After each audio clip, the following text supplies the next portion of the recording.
Crichton Miller, thank you so much for being here today. You have authored several books about ancient navigation tools, or even older navigation tools, some that are quite familiar to us under other contexts. And your background affords you a unique perspective into these things and why they work. And you've done some exceptional and outstanding things. You even got a patent on some of these things. So can you please tell us a little bit about yourself and these cool tools that you've uncovered? Well, I've got quite a complicated life. Brought up in the west of Scotland, and I guess years of sailing from a young child, that kind of helped. And then I went into the Royal Air Force and was in air traffic control. And of course, navigation and weather and all the things that are kind of part of that play in, if you like. Mm-hmm. And after coming out of the forces, I went into finance and corporate loans and investments and all of that sort of thing. And then eventually I went into logistics and transport, which is the same thing really, but this was transport by road. Okay. So I'm now a fellow of the Chartered Institute of Logistics and Transport. Now, the art of transport is to get, I guess, products and people in the cheapest and straightest and quickest possible way from A to B to a destination at a price. Mm. Now, that applies all the way back into prehistory, so which is really important. Yes. It's about timekeeping, and it's about knowing the planet and all of that sort of thing. So when we go back pre the 14th century, there were no clocks. Right. So it was the church that invented the first 24-hour clock in Padua, in Italy. Now, one has to beg the question then, how did they keep time and calendar, and how did they measure their position? Now, we've got a little bit further here and say that transport and logistics 5,000 years ago was mostly by sea. Right. And that, and boat. And to go out of the sight of land, you need to be able to know where you are. Otherwise, you're going to hit land, and that's not a good idea. So a lot of the academics still think, because they're not sailors, that they hug the coast. Mm. Well, of course, any skipper worth his salt will make sure they're nowhere near the coast, because it isn't the sea that sinks land. It sinks boats. It's the land that sinks boats. So we can see that there was transport all over Europe and also in the Americas as well. There was long distance transport of certain goods that people made. So in the UK, we've got grave goods from 5,000 and 6,000 years ago that originated in the Alps. And then there's goods which is in the Northern Hemisphere that originated in Egypt. And in Egypt, they've got goods that originate, and in some cases, they've got goods that appear to have originated from the Americas. Yes. So what we know, even that short time back, is that that there was trading going on by sea and intercontinental. So we even go into Egypt and we see the female pharaoh, I think I pronounce this right, Hatshepsut, who was trading with punt, but they make punt Africa. But of course, they were also trading with India. Right. And that meant navigation out of the sight of land. Mm-hmm.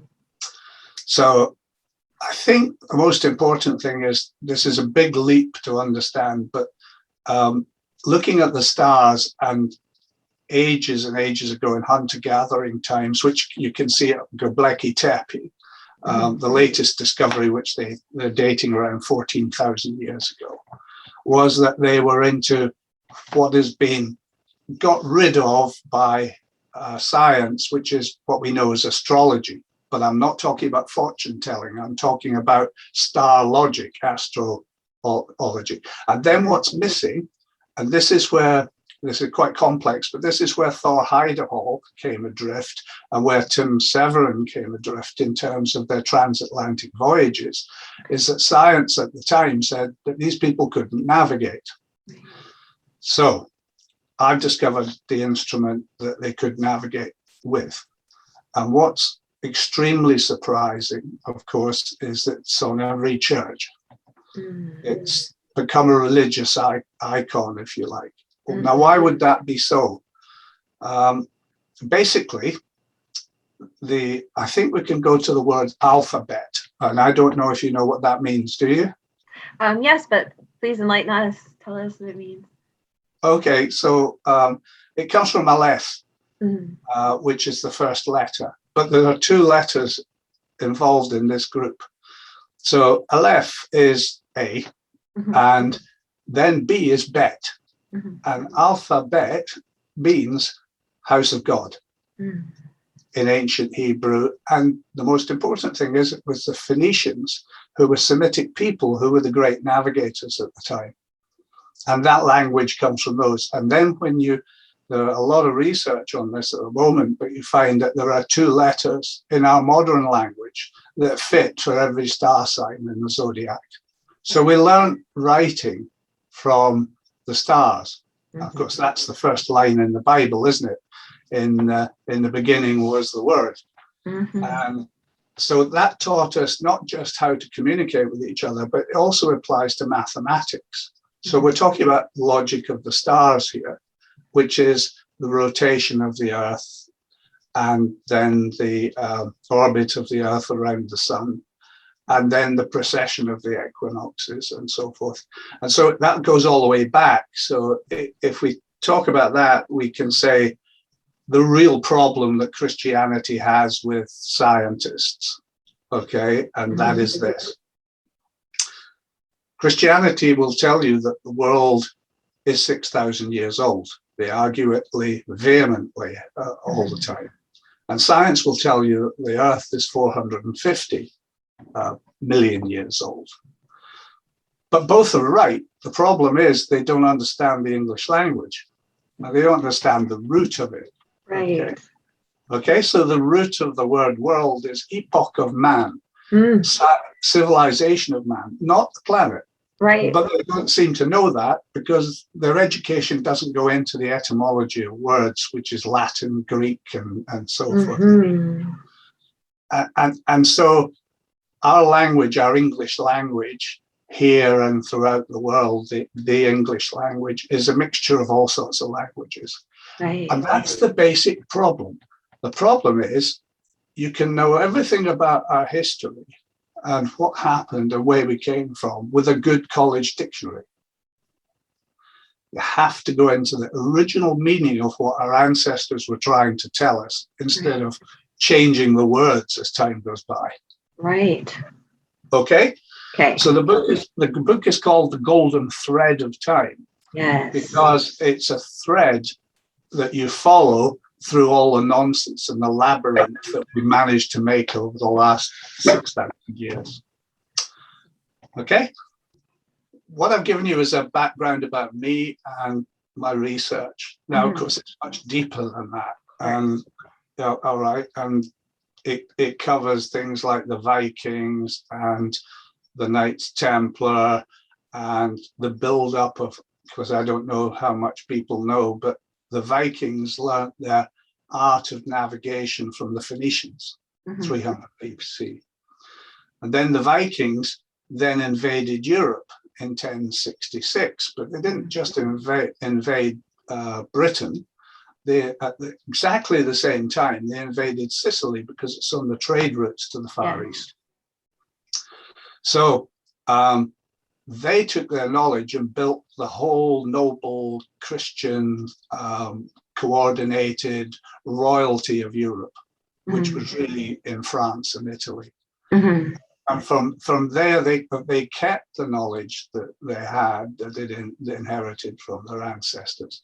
They put it on churches and cathedrals so that those with eyes to see could see it, so they couldn't be accused of hiding the truth. But on the other hand, they were hiding the truth. because it was important for trade.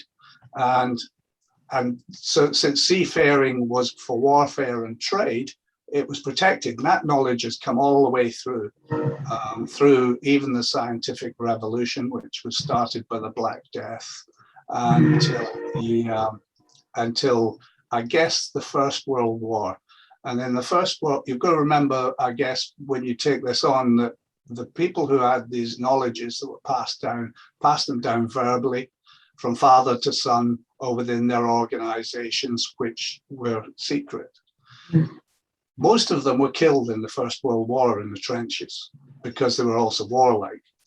So the point about it is that, well, they were all officers. So what happened was, firstborn of every family, of every noble family, was expected to go to war. That was part of the thing. So they became soldiers. And of course, they were machine gun gassed and blown to death in their hordes in the trenches of the First World War. So a lot of the information that was kept has gone now. And it's a matter of this coming back. So what are we talking about? Well, back in 1998, I applied for a patent on the instrument that was used by the priests in the old temples. That was also, and I've written about it in my book, that was also used to design the Great Pyramid of Giza and the necropolis. All the way, which is a temple. We're back to words again. We say temple, then we talk about time, because the word temple is Latin. It comes from tiempo, meaning time. But so does the word church. Church is a very interesting word. It comes from kirk, which means ruler. And I think if I've got one, that's a ruler. That is a ruler. It is a ruler. Okay. And the fun about that is that's also the name of a leader. Ruler, the measurer, measures law, land, time, money. Right. And the value of a bushel of wheat. Right. Okay. So that's really important. That is extremely important. It is, isn't it? So there's the word ruler. And that means that's the same as kirk. And kirk is the name of all the churches in Europe and in Scotland, but it's church in England. But it also means kirkos, and kirkos is the Greek for circle. So what you're talking about is measurer of circles, which is exactly the same as a temple. Well, what did they measure it with? Well, here's one I made earlier. Okay. Well, that looks familiar. That's amazing. It moves. It moves. It's beautiful. It's a wheel. On the bottom of it, if you look at it, it's got all the symbols. So this is really important. Okay. So that is the Earth, and it's made for the modern day. So if you look at it, it's centered on the little bear, on Polaris. Okay. But this is the North Pole of the Sun. And the North Pole of the Sun is in the middle of the Draconis constellation. It's always there. Yes. So if essentially what you've got looking down on it is the Earth going around the Sun, but that always stays the same. Okay. There are only two things that are constant in our universe. One is the position of the North Pole of the Sun. Okay. The other one is the plumb line. Okay. All right? All right. Now, these symbols here, of course, as you'll know, are the symbols of eternity, if you like. This is the solar symbol in the middle. And on the top of this is the fleur-de-lis, which is an ancient symbol. And you'll always see crosses and fleur-de-lis together. But it's a symbol that they put on medieval charts. So if you look at the Diego Ribeiro chart, which shows full longitude of the Earth in 1510, before we were supposed to have discovered longitude, the north is always indicated with the fleur-de-lis. Of course, that you probably know. I mean, that is the symbol of the mother, lady. Okay, so the fleur-de-lis is a symbol of Mary, but it also comes from spica, or spica, which is the symbol of Virgo. It's the star in Virgo, and that's a triple wheat form. Yes. Okay, so because it spins, the first symbol of this is that it was you can see it on Viking drawings and Danish drawings, on rock art, and it goes back to 1300 BC. So this is not a Christian symbol, Right. in terms of it being a religion. It's ancient. Okay, right. and even the Amerindians have it. We look at all the Amerindians, and the most important symbol to them is the wheel and the solar symbol, right. And the compass. Okay, now we're talking a long time ago that people measured the stars very simply by measuring the angle, because the wheel rotates. But you can make a simpler version of that and just use a plumb line. Right. If you notice around here, if I can show it, I don't know if you can see it well, are all the star signs. Okay. Oh yeah, I can see. Do you see? See it better on the Gemini. Right. So you've got, these are days. This is the star. This is the sign. Okay. And on the inner one is the month, as it is in today in 2002. So that actually is accurate. So what we're doing with that, if I can put that away for a minute.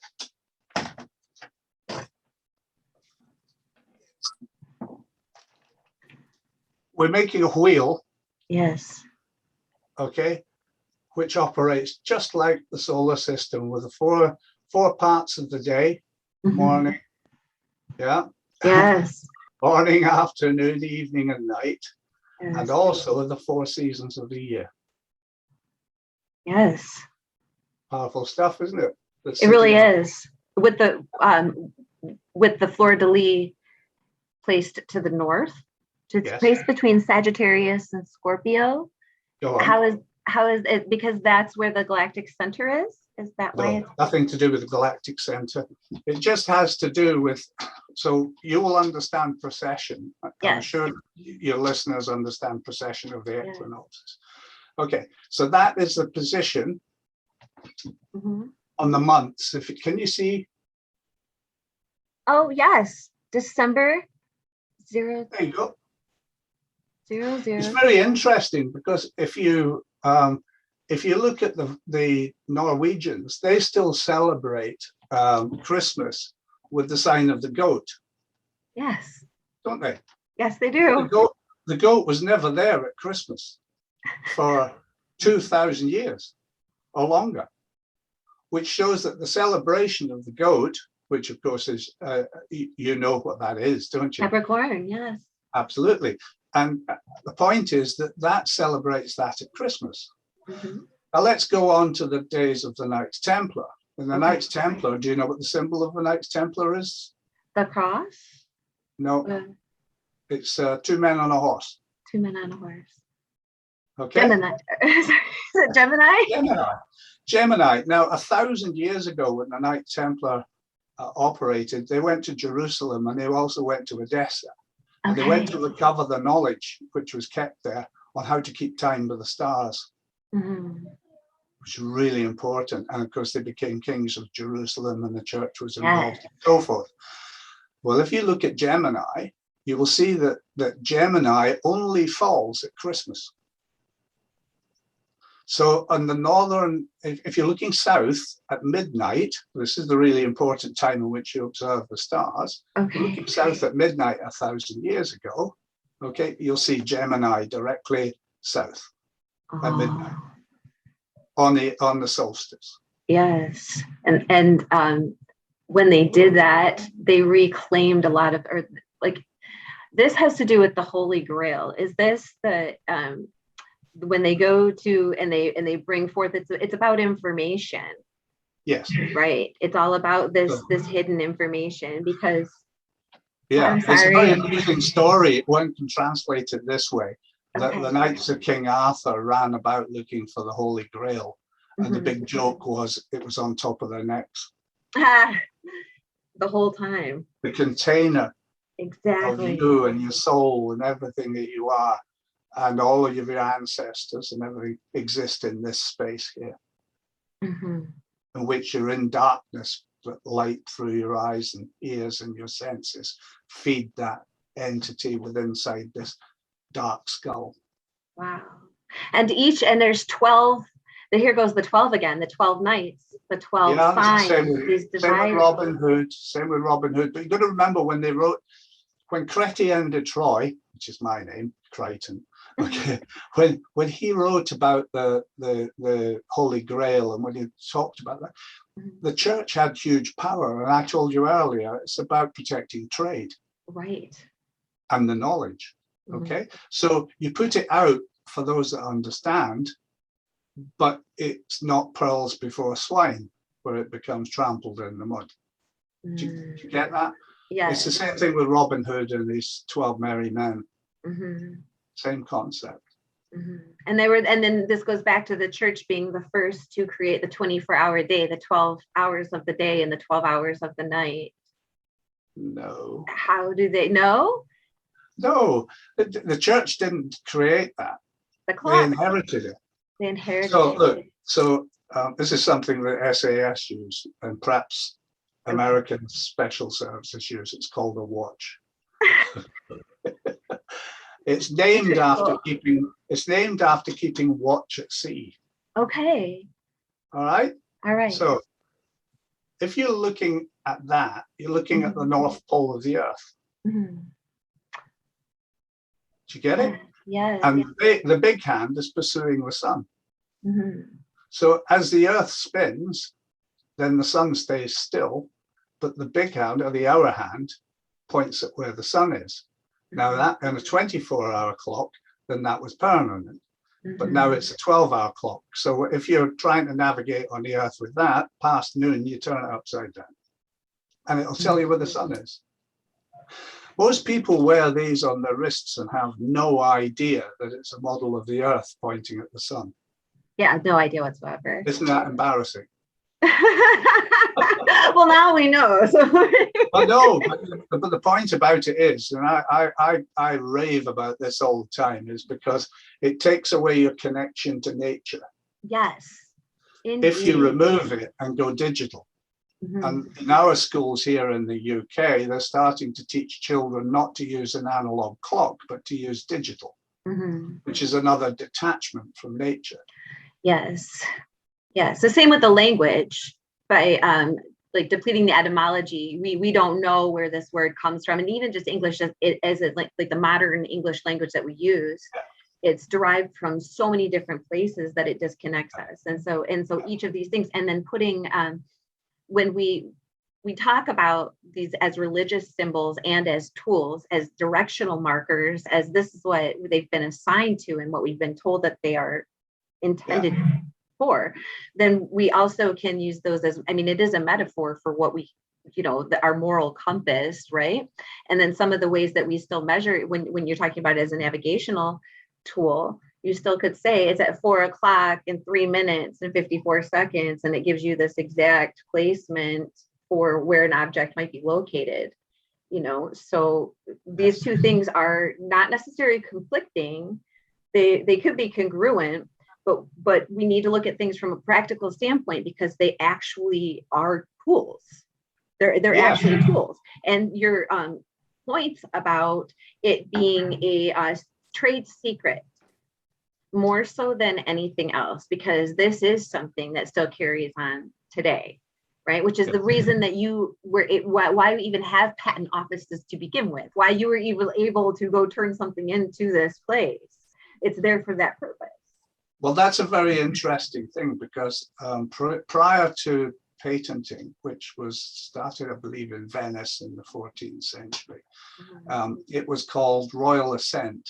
Okay. So if you made something, then the king or queen would then approve it or disapprove it for use for the general population. Okay. Patenting came in to make sure there was no conflict between one person's invention and it being plagiarized by other people. So in the UK, it lasts 20 years. I was given 2 patents on it as an instrument because it's a practical instrument. Yeah. And I was very pleased because all I was interested in is proving that it worked, which is really important. Yes. And there's nothing tougher. There are no universities in this world that are as tough as a patent office. Right. because it's commercial. Right. And it stops people. Yeah. It protects the economy of it. Yes. And that's the idea. So people say, well, we should surely know all these things. We have a right to know and so forth. Go walk into one of the latest chemical laboratories and say, we have a right to know how you make this. I think you'll be shown the door. Yes. The only reason that the secret of the cross is coming out now is because it's redundant. We don't need it. Right. We use GPS in our cars, and GPS is simply satellites in the sky which bounce an angle down to where you are in relation to the center of the earth. Mm-hmm.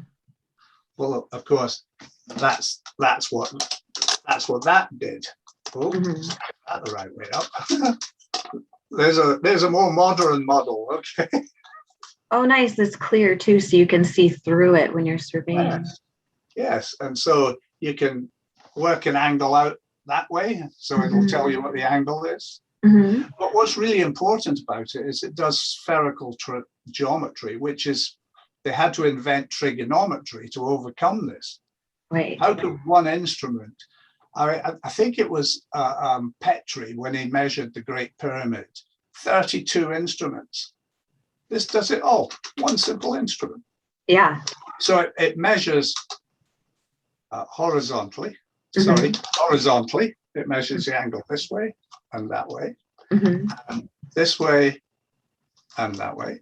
But it also does this measurement. Right. That's full spherical geometry. It really is. It's And also, what? It's ancient. It's ancient. It's also the architectural footprint of most churches and cathedrals. And what's so interesting about this is that Gothic architecture started in France in about 1064, 1066, right? Abbot Sugar, but he did this. Okay, so I was taught in college, like what they teach you, right, that these churches were built because things kept burning down, and so suddenly there was this revelation that if we build them out of stone, they won't burn down.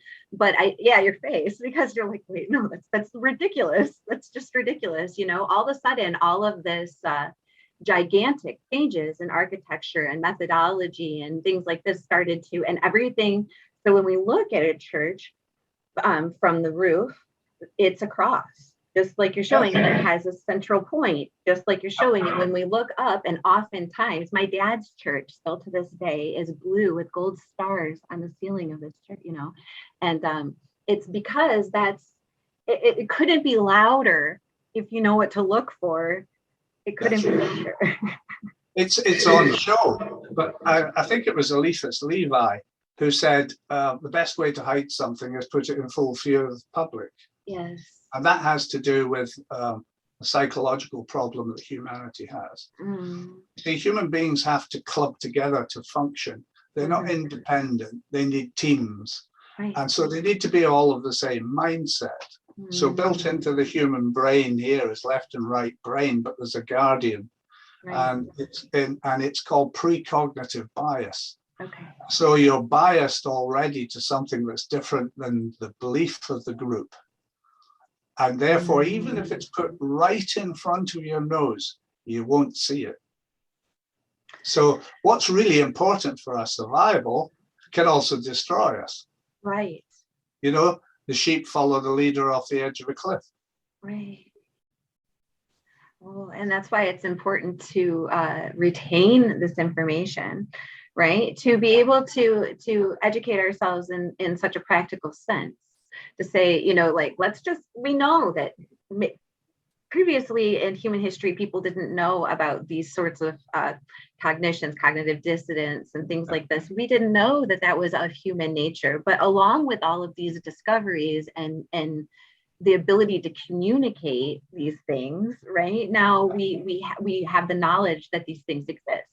So our toolbox is broadened and widened, and we have a whole new spectrum of things to look at. And what we need to, what seems to be a common thread the common golden thread, right? Is the practical application of these utensils.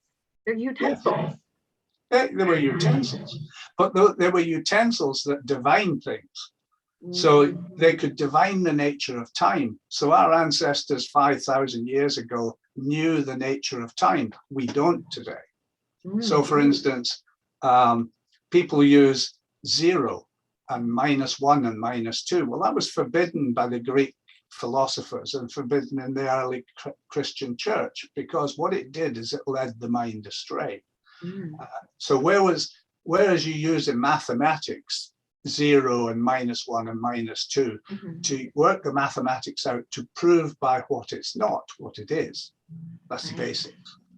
Yeah. Now our modern scientists and philosophers actually believe there is a -1 and a -2. So they think that there's 30 dimensions or 36 dimensions, where actually this is all there is. There is no 0. We will live in the future we make for ourselves, which is quite scary, because you can't escape it by popping your clogs if you believe in resurrection or in reincarnation. Why did they believe in reincarnation? Because they studied nature. Everything comes back every year. Yeah. Except for us. Whoa. We're so arrogant, and you see it in the world right now. We're not capable of making one hair on our head, nor are we capable of making a leaf that photosynthesizes. But we have the arrogance of thinking we're the most intelligent thing in the universe. It's graceful. We need to get down a peg or two before we wreck our home. That's right. what I. It feels like a teenager whose parents are like, but and they know they like think that they know they can't be told. And I'm probably saying this because I have 3 teenagers, so I live this. I'm like, no. It was a learning. It's been a learning journey for me too, and I'm still learning. I find out new things every day. Yeah. And but what I do find out is that the nature of time is not linear. We tend to think that our journey goes, majority of people, I'm not saying everybody, goes from birth to death, okay, on a road. But that's actually not the case at all. And our ancestors believed all that time ago, having studied time, that the past didn't exist, that everything is contained in the moment. Science now confirms that by saying, I think it's the law of the preservation of energy. So nothing exists in the past except our memories, and our memories are there to make sure that we have a moral compass, not to make a mess in the future. Right. We're not doing that. Our leaders are not doing that. No. Because nobody teaches them this. But if you go back to, do you know what an astrolabe is? Of course you do. You're a stargazer. So here's one. There's a real astrolabe I picked up in Portugal years ago. Cool. Okay, so, hang on, I'm going the wrong way. There's an astrolabe. Okay, so they kept time with that because that replaces the cross until you turn it upside down, and then it acts just like if you have a handle on it. It's a wheel cross, but that's where it came from. So Chaucer wrote treatise to an astrolabe to teach his son something. And the treatise to the astrolabe taught his son cause and effect. Now, there's a terrible thing that people misinterpret the Bible about spare the rod and spoil the child. A rod means a measuring stick. It doesn't mean a stick to beat children with. It's a disgrace that they don't understand that. A rod is a ruler for measuring. Okay, so rods were always used for teaching, if you like. And that the saying of spare the rod and spoil the child is teach the child cause and effect, right and wrong action, to measure the potential effects of their actions. Right. That's what that book is about by Chaucer, written 1,000 years ago. Now, in Scotland, we call this cross, it's called the Holy Rood. Okay. The Holy Rood is rod. Rod means measuring stick. It's a holy measuring stick. And it's still called that in Scotland. And of course, it's not just the seat of the Queen in Scotland, or one of the seats of the Queen in Scotland. It's also the name of the Scottish Parliament now. Well, they rule, don't they? Yes, They they do. measure Yeah. and they set the law. So that's the holy rood. Rood means to measure cause and effect. Now this comes from the moral compass of how do you, it's like what we're doing now. We're using the alphabet to communicate ideas. How do you teach a child how to measure its actions and to take right action to not destroy themselves, their family, and their community, especially if they're selfish? You have to teach them cause and effect. Yes, teach them cause and effect. And we go back to the old holy books, that's what they try to do in there. That's what the 10 commandments are. Don't do this, don't do that, because if you do, you'll damage yourself, your community. Right. And that's based on time. So the very first thing, apart from the first thing that in the beginning was the word, one of the most important statements is Genesis 1:14, which tells you quite clearly how to measure time. And one of the things in it is the sun and the moon, but one of the things in it is the signs. The signs are the zodiac signs, where you measure time and calendar by the signs. Isn't that fascinating? It's interesting too that there is such a, to go back to that psychological aspect, there's such a cognitive dissonance against the idea of astrology that they aren't taking the word sign literally. Like we're talking about signs in the sky, we were talking about zodiacal signs, right? But they're like looking for a sign, like God's going to send them a sign, and that's maybe, but that's not what he's taught. That's not what this is saying. That's not what it's talking about here. No, it's not talking. No, and so that's because certain things are associated with other things. So once we've become adverse to the idea of astrology, then now, and as it being, because the church is also very against like divinatory tools, the divination tools, which is so interesting because they're covered in them. They are them. You know. Well, if you look at the Pope, he wears a mitre, and the mitre is the fish's head. And the sign of Christianity isn't the cross, it's the fish for the age of Pisces. Right. So you go back from that, it's the age of Aries. So everything's about, you've got pharaohs with crooks, and Christ was considered the shepherd of the lost sheep at the end of the age of Aries. We go back before that, and it's Taurus. And even in India now, they preserve cattle because they have been doing as Hindus for the last 6,000 years. Right. As the sign of the mother, the Egyptians called her Hathor. Right. Okay, so that has to do with the 3 ages of the world, which is started with Taurus, which is the sign of the bull with the hunter Orion. Okay, the sign of the bull, each of these ages that last 2,160 years. Remember, I told you about 9. Well, if you take every number like 2,160, add them together, it comes to 9. Yeah. If you take the circumference of the Earth and add it together, it comes to 9. Yeah. The width of the moon is 9. The moon lunar nodules, nodes, it changes every 9 years. Yeah. So the whole of creation is within creation. You just got me, like, not to be distracted, but I've been working. I interviewed another gentleman named Robin Edgar, who's amazing. Talked about eclipses, right? And so he had posted, because it was just the fall equinox, and at Lancru, that's the showtime for that particular megalith. And so he had posted this image of one of the curbstones. I think it's like curbstone 15 there, and it has a array of things. They look like flowers all over them, right? And so I was I'm actually going to pull it up for you to show you. So I was like looking at this because he's showing them as eclipses, which they most possibly could have been, but at the same time, there's 9 petals on one flower. I don't know if you can see it. Yes. There's 9 petals on this one, and there's 10 petals on that one. So 10 days equals a week, and 9 nights, so 9 moons. And then the other flowers that were on there had 13. 13, and that's how many there are for moons. There's 13 moons in a year, and here's 8 cycles, which would be the 8-fold year.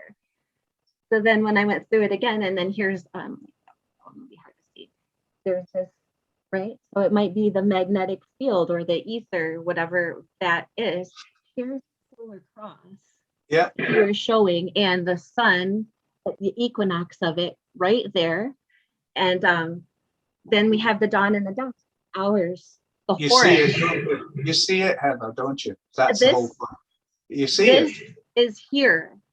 It's here, and it's undeniable that all of these things are I can send you the images if you want to see it, but I know you see it, and you've seen this curbstone. We've all seen this curbstone. Well, yes, of course. And so when we are educated to understand that they had these abilities, there's your cross, the exactly in the flower. This human beings are very good at miniaturizing things. Okay, so this is a stone circle miniaturized. Right. Yes. That's what it is. Yes. And the scientists will go on and on, or the archaeologists will go on and on about it being to do with solstices and equinoxes and eclipses. No, it isn't. That's true that was part of it. But just like today, every minute's important.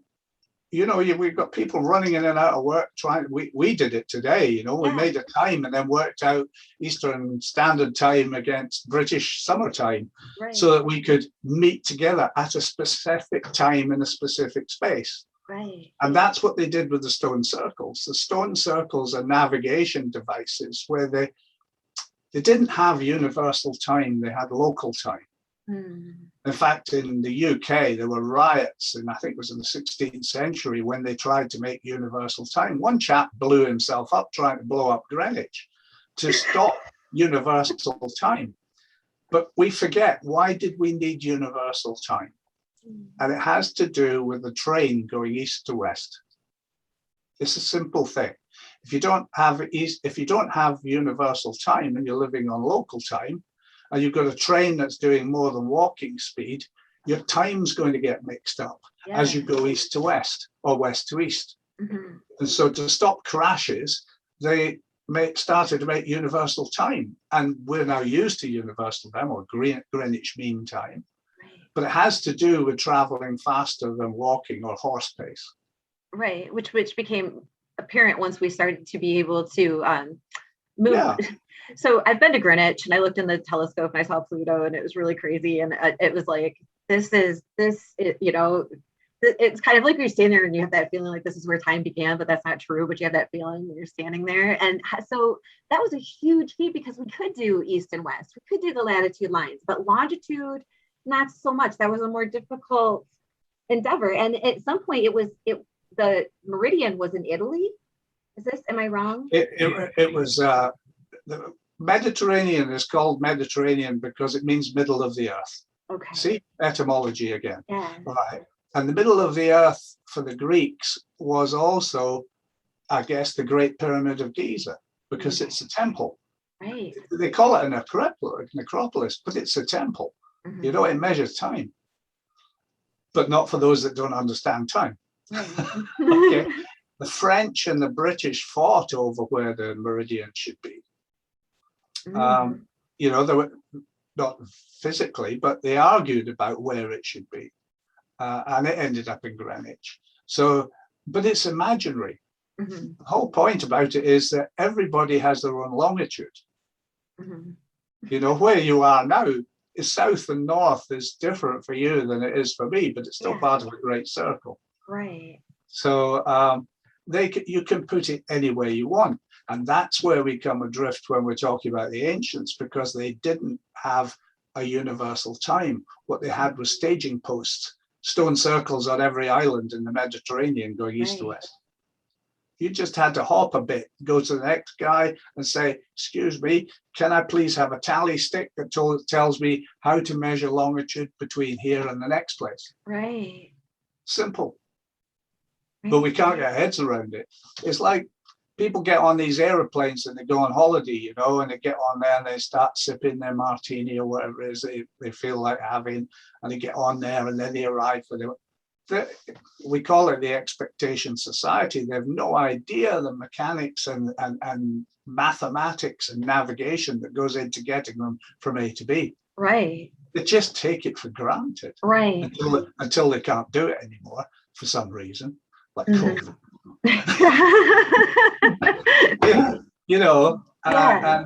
and that's it. I was telling you earlier. So the next step, apart from we did the astrolabe, didn't we? So that was the astrolabe. Mhm. Okay. Okay. A mariner's astrolabe. The next thing was the quadrant. Now you might Right. find, you see? Oh, Now, beautiful. quadrant means quarter of a circle, Right. doesn't it? Oh, it's so pretty. Now, when And yeah, yeah. the Okay, fleur-de-lis so, right in the middle. of course. We'll wait to see what's on the other side. Okay. The intelligent sun. Ah, yes. So, and the ball can flip. Can you use it from Well, both angles? what you've got, I don't know if I can see this. You've got peepholes. Do you see the Yes. peepholes? Okay, Yes. you line those peepholes up until they're spot on. Mhm. I can't try to do it back to front. I can see Anyway. through it though. Yeah, you're doing great. Okay. So you line those up and you can measure the angle of the pole star to the Mhm. horizon. Yes. And then you can see what time it is, what direction you are, where exactly you are. You Yes, can but this is not as effective as this. This is more effective because it measures this way. Do you see how the angle's changing because of the weight? Yes. Okay, so that's measuring all the angles in degrees. You read it in the air as it goes. With that, they could measure the difference of the angle between the moon and Venus, or the moon and a star on the star sign. Now that's really important because the angle changes whether you're east or west if you've got a tally stick or a, I know you will have looked at the Antikythera mechanism. Of course, yes. Right, people get their heads mixed up on this. They don't realize that the Antikythera mechanism is an almanac. It isn't the instrument that does the measuring. So they had to measure all those angles before they could make a mechanical almanac. Right. From I'll show you something else just for a second. I can find it. Where is it? This is wow. The ephemeris. Okay? Okay. And it still goes today. So the ephemeris tells you what the position of the moon and the stars are at midnight every day. All you need to know is what the degrees are between the moon and, say, Venus or a star or Orion or whatever, or one of the stars on Orion's belt. And if it's wider or narrower, you are left or right of it by a distance. And that distance, okay, is in arc minutes. An arc minute is equal to a mile, a nautical mile. Okay. Yeah. So it becomes pretty simple to say, oh, we're a minute off. We're 2.5 minutes off. Yes, we need to just steer this way. As it goes, as you go around the Earth, I've got one here. You've got one. I saw it the other day. I do. It's right here. Okay. So here's mine, and I made a special one. Oh, cool. Reason for this. Okay. Don't know if you can see it. But anyway, the distance around here is 60 nautical miles or 60 arc minutes at the equator. Okay. It gets less as you go north. Right. So when we navigate as a navigator, we take this great circle and we transpose it north to south, which is the idea of the meridian and the Greenwich meridian and so forth. Okay. So one has to have a calculation of what the distance is here, because it's the distance of a nautical mile here or an arc minute here is less than it is here. Right. And it gets smaller and smaller and smaller until you get north. That's why the ancients used spirals. Mm, It's a specific that thing. makes sense. Yeah. Okay. Yes. All that. This globe has been designed to show the precession of the equinoxes as it moves 1 degree every 72 years. It's actually, the Earth has actually wobbled 1 degree during my lifetime. I'm 72. Look what you did to the place. I'm 72 this year. And I think that's a really important time because 7 and 2 is 9. There you go. Look at that. Oh, wow. Okay, so you see, well, it's all about knowing time and being in contact with nature and our solar system and our sun and our moon and so forth. Mhm. So when, I don't know if because of precession, there was no pole star up to the 14th century from the time of the Egyptians when they built the Great Pyramid. Okay. Okay, so the Vikings used a strange instrument called the tankering. It means the thinking ring. And you can see it in a museum in Norway. And it was sent to me by a friend of mine called Harold Bolt, who I did the foreword for his book on the, I think it's the Norse pentagram. In other words, he found out that all the churches in Norway were round churches. They're round for a reason. They have scales for tiles, like a snake, dragon in other words. And they're laid out perfectly in a circle in Norway. So he's going, how could they do this? Well, of course, I showed him how to do it because you can do it with a cross. Mhm. And so I did the foreword for his book on it. Anyway, he sent me this, the thinking ring. Now, this was discovered, and you're going to think, what is that? Okay, so this was discovered in a chieftain's grave in the 19th century. And it was on his chest like that. All his war weapons and everything were all around him, fabulous fabrics from faraway places. And he was lying there, and he's called the Chief of Ide, the Ide chieftain. Okay. Now, there's only one other item like this in the world. It was made in Turkey, and it's in the British Museum. You see, this is made out of one piece of wood. All right. And they call it, if I can open it for you, nothing ever works when you're on movies. Murphy's Law. Okay, that's carved out of one piece of wood. That's Isn't nuts. that amazing? One piece. Okay, so there's a modern one that was made by a very clever joiner and a friend of Harold's. The point about it is it's got runes on it. The original has runes on it. Now, when you travel north or south, the triangle gets narrower and wider. So you can find your latitude with this. Mm. Do you see? Yes. It's a mathematical instrument from 600 BC, 600 AD. That is a technological masterpiece for someone. Whoever made that for you was quite skilled.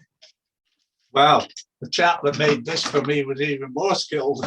Yeah, I mean, these are outstanding craftsmanship. Yeah. And that is also something that we're losing because, I mean, to make an object so intricately, you become intimately aware of every surface, of every time you have to, like, you know exactly how many notches need to be carved, how deep, how wide they need to be, by actually interacting with the making of the tool. You become that's right, aware of all, not just all of its functions, but all of the things it's functioning for. That's right, what it's for and what you can do with it. So remember what we said, this replaces trigonometry. Mm-hmm. Thousands of years ago. So now we start asking the question, don't we? Because, there's one little thing I want to show you. There's a company called Philips who make the Philips planisphere. Oh, yeah. That's okay. Cool. Mm-hmm. All right. So that shows the position of the stars and everything. You don't need that now because you can do it on your mobile phone. But they made those for years. Well, between the First and the Second World War, when many people died and knowledge was being lost, a gentleman made this, which you might find interesting. And a friend of mine found it in an antique shop and thought of me instantly and sent it to me. And it cost her, what, the equivalent of $3 or $4. So it doesn't look like anything, does it? Until you open it. It's like a little pocket. It's a pocket surveying instrument based on a Celtic cross. Wow. And it measures, do you see that? You can see, Yeah, I can see it. Just look, just like that. Oh, it's treasure. Amazing. Yes. Okay. So it's got a little screw thing so you can put it on a pole. And what you can do with it is you can use it for surveying or for astronomy. 1926. Wow. And it found its way to you. It wanted Found it in this little box. That's amazing. And it has on it the instructions for surveying. Are you serious? Yeah. That's what? There you go. Can you read it? It says Phillips Pocket Surveyor. Yeah. George C. Sherman. That's the man, and he was a Freemason. So Wow. Masons, of course, were stone workers. So they had to know all the ancient knowledge to be able to do their work. Oh, can you see that? How to measure a tree. Yes. And how to measure a grade. Yeah. Yes. That is there. How to measure a grade. Okay. How to, let me see.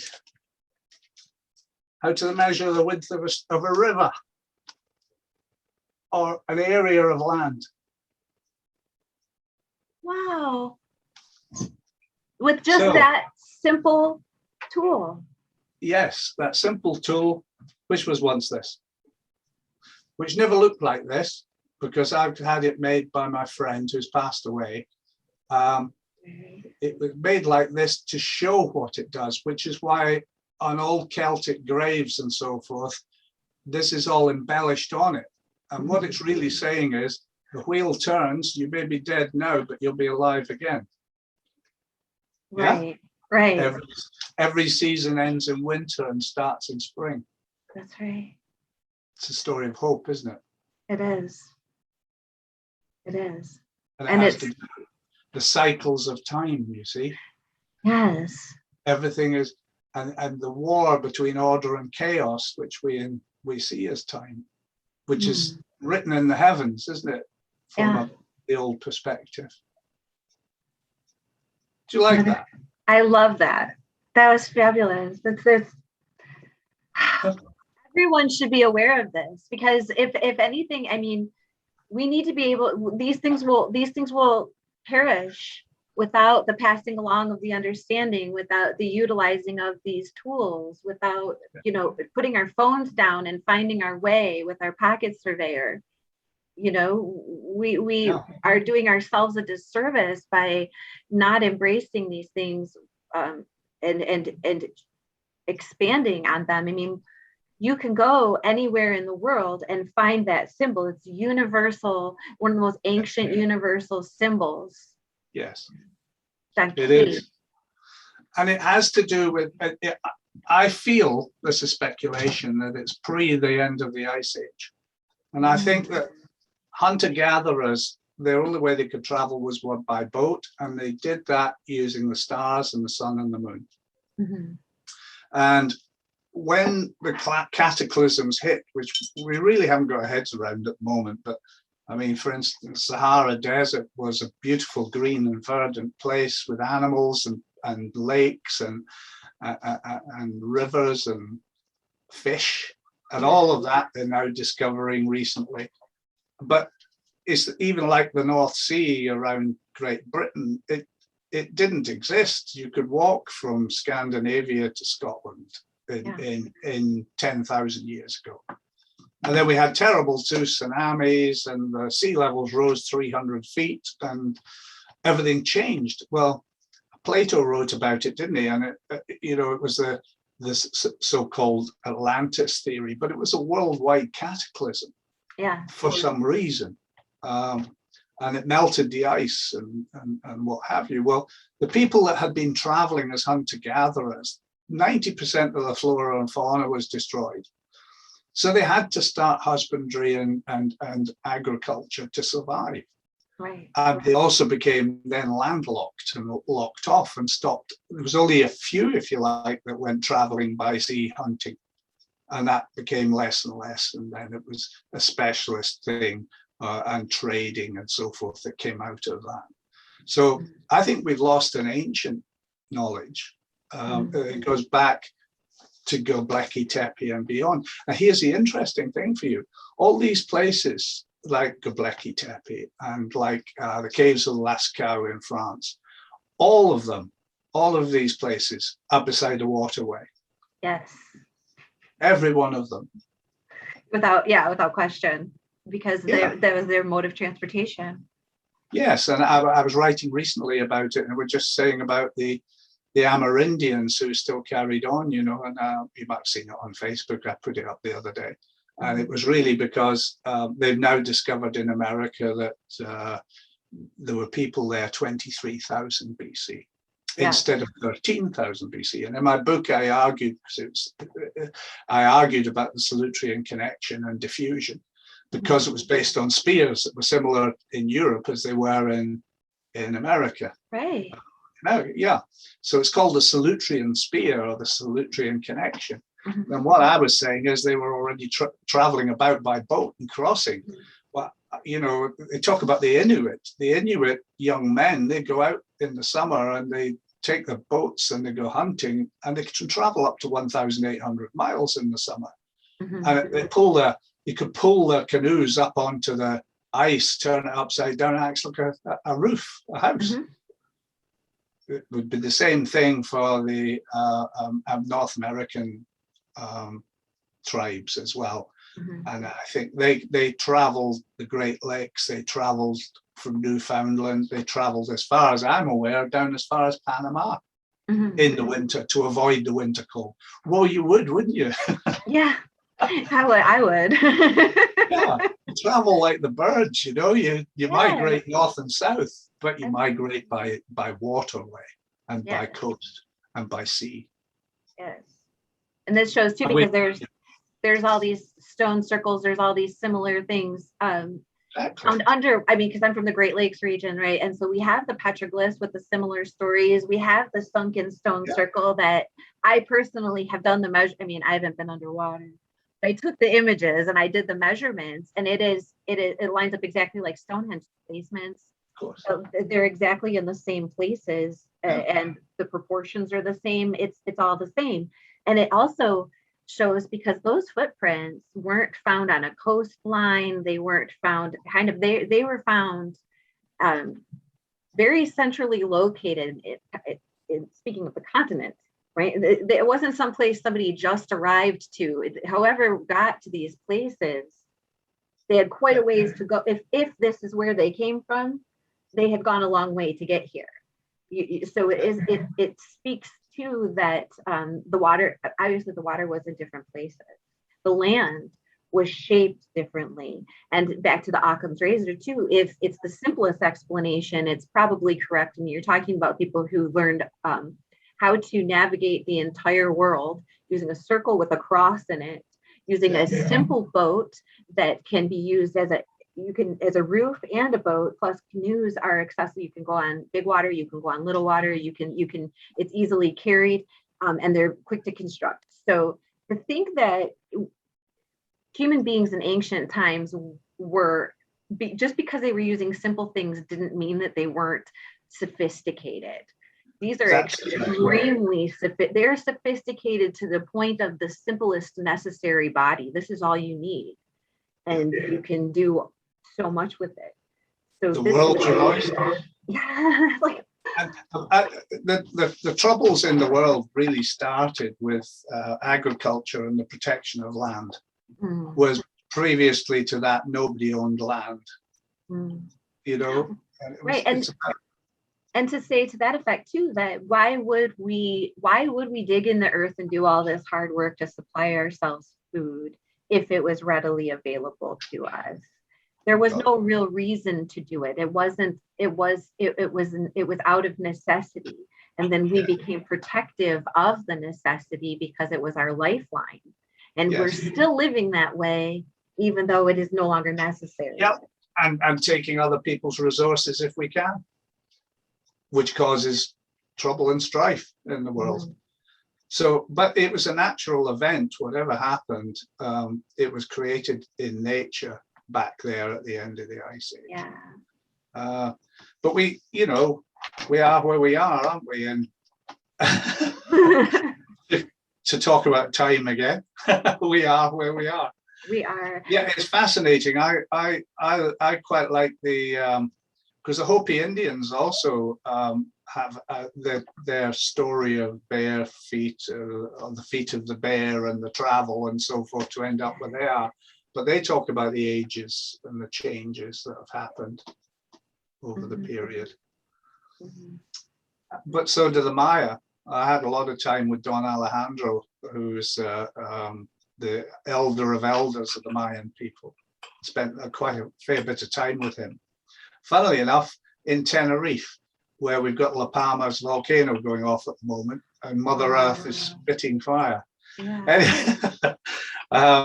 But you know, all of his things. When I showed him the cross, he took it. I made a special one for him with a spiral around it and a sun sign in the middle, and the colors of the rainbow. So the rainbow feathered serpent and all that. And I made it for him, and he promised to use it in the mystery schools to teach the young. That was 20 years ago. And it was a large one, but he said at the time, he said, this is the staff of power with which we built our pyramids.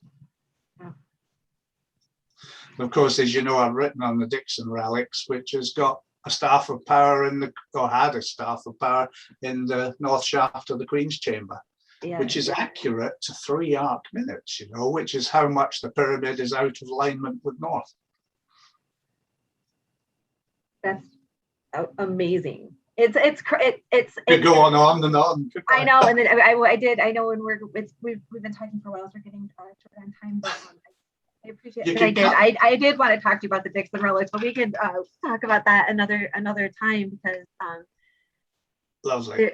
There's just so much, and I would like to also talk to you more about the megaliths and some of the Ogham, because they think the Ogham translates directly to what you were saying, like they had to invent trigonometry, right? Like we had to invent calculus to understand these forms, but we don't. They're already here, and they're actually more accurate and more, use the word again, sophisticated than we are now. So. Yes and no, it's difficult. I mean, it's not unbroken. So for instance, the language we're speaking now and when we write goes all the way back to the Zodiac, because that's where it comes from. And then the mathematics we have now goes all the way back. Yes. It's only the protectionism, even of things like trigonometry, that's protectionism. Yeah. Because you don't need it. But, you know, I think we've gone off the rails with the idea of 0 and -1 and -2, where we think there are many dimensions. And that there is such a thing as nothing or 0. I look in nature around me and I cannot find 0 anywhere. Can you? No. Everything's got something in it, even the air we breathe. That's true. Absolutely. You know, it is, isn't it? And so they go off the rails with their speculation. Why did this happen? Well, it happened because of the Black Death. And we're going through another phase like that right now. Yeah. So it happened because so many people died that didn't believe in God anymore in the church. So they rebelled in Europe. And that started Protestantism, and out of Protestantism came 100 years religious wars, and out of that came the scientific revolution. What do we do with the scientific revolution? we got a lot of nasty little people sitting down making weapons that would destroy millions of people easily. Yeah, that sounds like progress. That good reason to keep a balance, wasn't it? How do you keep a balance, going back to the idea of order and chaos being the nature of time that they saw? You teach your children how to be careful about what they do, Right. otherwise it has consequences. Right. And what are the consequences? Are they chaotic and negative, or are they positive and creative? And then you choose, don't you, between are you a creator and an organizer, or are you a destroyer? Right. That depends on your mindset. That's all the moral compass ever was. Yeah. How to survive. Yeah. And how to survive, and for the community to survive as well, because these are not just to our benefit. These types of things are for the community at large. Yeah, because the idea of individuality, which is very prevalent in the world right now, doesn't make sense for a human being. I mean, your little dog is, if it went completely mad, is quite capable of taking down a very large man. Yeah, he would be. So yeah, exactly. And so the point is, the only way that we could dominate our rise in nature is to work as a team. Mm-hmm. You can't work as a team if you all have different ideas of what the world's about. And you see that now. Yeah. Well, hopefully. But there's always hope, because right. It's a circle. It's a circle. That's what I'd say. Hopefully we're on the upswing of that now. Getting. I think we are, because people have been forced a little bit to open up their minds, and having to sit still. It really is as upsetting as it was to so many aspects. It allowed for like a reformation of the form. Yes. Right. I think that's right. The idea of reason and common sense being the idea of reducing the human being to being no more than a biological machine. It's not acceptable to most people. Mm-hmm. We're more than that. Mm-hmm. We know it. And I guess that's the proof of it. Well, thank you so much for being here with us today, and showing all this. I really enjoyed talking to you. And if anybody is interested in your books, they can check out.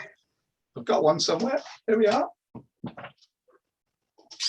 The Golden Thread of Time, Crichton Miller. Highly recommend it. That's the back of it. The Secret of the Magicians. Nice. Oh, it's such a beautiful image too. Yeah. It has all the things we've been talking about in here. So lots of diagrams and pictures and what have you.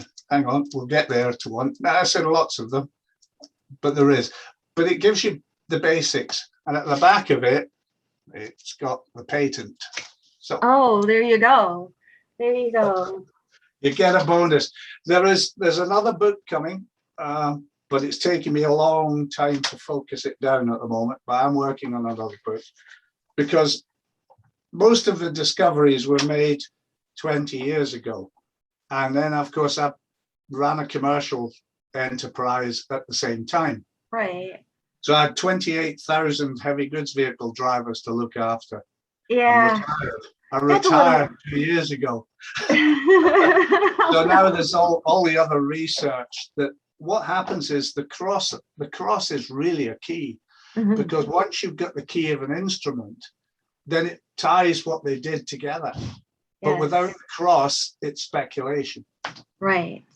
But the cross is functional. The cross is the tool. The cross is universal, and it's patented, which they wouldn't have they would not have given you if it was. I mean, that's the proof in the pudding. It doesn't get any more official than that. Yeah, I've got one on the wall. You can see. There you go. There it is. There it is. Official certificate. Yeah. There you go. Look at the stamp. There you go. Yeah. See? British Patent Office. So it must have been a little bit interesting for them, because if they said it was obvious, then they would have overturned history. So but they said it wasn't obvious, and therefore they made my job a lot harder. But either way, I win. Yeah, well, you don't, again, they're there to protect the economy in such respect. It's So commercial. That's the their point. job. It's commercial. But it does make a key to understanding. You see, a lot of authors will write about they did this and they did that, but if you can't show how they did it, Mhm. that's the point. Like Thor Heyerdahl, bless him, he's passed away now, and I would love to have showed it, because they said they couldn't have done it because they couldn't navigate. Well, yes, they could. Yes, they could. Yes, they could. They certainly could. And I don't think it's going to be so easily to dismiss anymore, you know, as we're coming into this new age of Aquarius, right? The next step. We want to know communal technology. You know, we're not there yet, don't you? Well, We're not in Aquarius yet. We're getting there.